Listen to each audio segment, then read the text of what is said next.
Muy buenos días, doctora Menacho y compañeros. Me presento. Soy la universitaria Caterine Silvana Romero Lanoca del ROTE 4. Voy a empezar con la defensa de mi caso clínico. Empezamos por los datos personales de mi paciente. Nombre María Laura Lizón, género femenino, edad de 52 años, fecha de nacimiento 22 de abril de 1970, su respectivo carnet de identidad, estado civil, ocupación y nacionalidad. Ya en el análisis personal, vamos a ver que se trata de una paciente sin antecedentes médicos. Ella no presenta ninguna alergia conocida a fármacos o medicamentos. Es fumadora de 7 a 8 cigarrillos al día y bebedora habitual de café y té negro. La paciente tiene una actitud positiva y receptiva al tratamiento dental. Siguiendo con el motivo de consulta, ella nos cuenta que se le ha retraído la encía en un diente. Como antecedentes personales y familiares, la paciente refiere antecedentes de enfermedad periodontal por parte de su madre. Como podemos observar, ese es el examen intraoral y extraoral que se le ha tomado a la paciente. Continuando con la exploración clínica, presento fotografías clínicas iniciales donde se observa una encía con un edema y eritema marginal leve, recesiones generalizadas, siendo severas en las piezas 4.1. En el periodontograma inicial se registra bolsas de 4 a 6 milímetros en los dientes posteriores, tanto en el índice de placa como el índice de sangrado superior. Continuando, decimos que la bioseguridad es muy importante en nuestra área, ya que el operador debe implementar todo este uniforme en el área de trabajo. Continuamos con el examen periodontal, pasando al índice gingival de Loe y Silnes. Observar que varias piezas presentan un índice de 2, es decir, un índice moderado, ya que estas encías presentaron un cambio de coloración y que generalmente vamos a observar en las piezas posteriores. Lo que se realizó fue sacar el índice por sextante, el primer sextante desde las piezas 17 hasta la 14, segundo sextante de la 13 a la 23, el tercero de la 24 a la 27 y así sucesivamente. Sacamos el índice de cada sextante y luego se suma cada índice, se divide entre 6 y nos da como resultado el índice total de la boca. Como podemos observar, en esta parte se suma todos los valores entre el número de sitios y debe salir como resultado un número entre 0 y 3. Como resultado, a la paciente sale el resultado 1.5, que está entre el valor de la leve inflamación y alteración de características clínicas de encía donde no sangran por sondaje. Continuamos con el índice de placa dicotómico. Lo que podemos observar son estos signos positivos, los cuales colocamos a cada pieza, a cada área que presentó este biofilm, esta placa bacteriana. Se hizo de la misma manera en la arcada inferior y por último, para sacar un porcentaje, lo que se realizó fue contar el número de sitios examinados determinando en regla de 3, lo cual en este caso se va a observar que el 50% de toda la boca presenta esta placa bacteriana. Pasando al periodontograma, presentando tanto cara vestibular, maxilar superior, cara palatina, maxilar superior, podemos observar que ninguna pieza presenta supuración.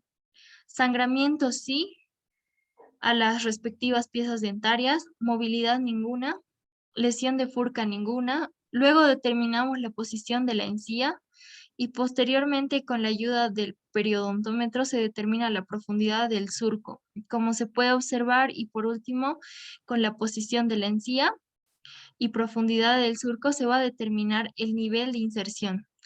De la misma manera, por palatino en la cara vestibular maxilar inferior y la cara palatina maxilar inferior.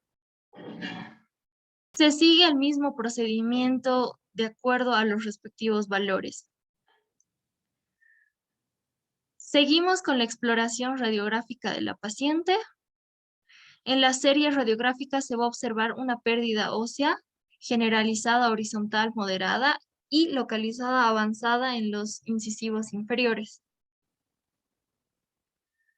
Ya para el diagnóstico, se determinó según la clasificación del 2018, que es una periodontitis estadio 3 grado B. Ya en la clasificación de 1999, tenemos una periodontitis crónica moderada y generalizada. Hablando de extensión y severidad, extensión decimos cuando es localizada, cuando es menor a 30% de sitios afectados. Generalizada, mayor al 30% de sitios afectados. Severidad, cuando es leve es 1,2 milímetros de pérdida de NIC. Moderada, 3,4 milímetros de pérdida de NIC.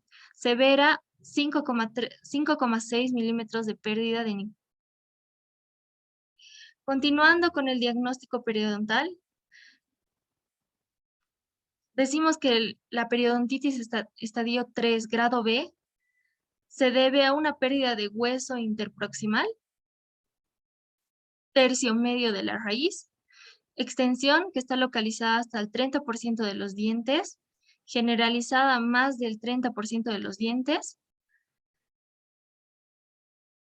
Con el diagnóstico periodontal se va a tratar de una periodontitis crónica moderada generalizada con condiciones y anomalías del desarrollo o adquiridas que van a presentar recesiones generalizadas, que va a tener ausencia y poca encía queratinizada adherida en las piezas 4.1, 4.6, 4.5 y presenta un defecto de reborde alveolar al nivel de las piezas 1.7 y 2.7 del tipo 3.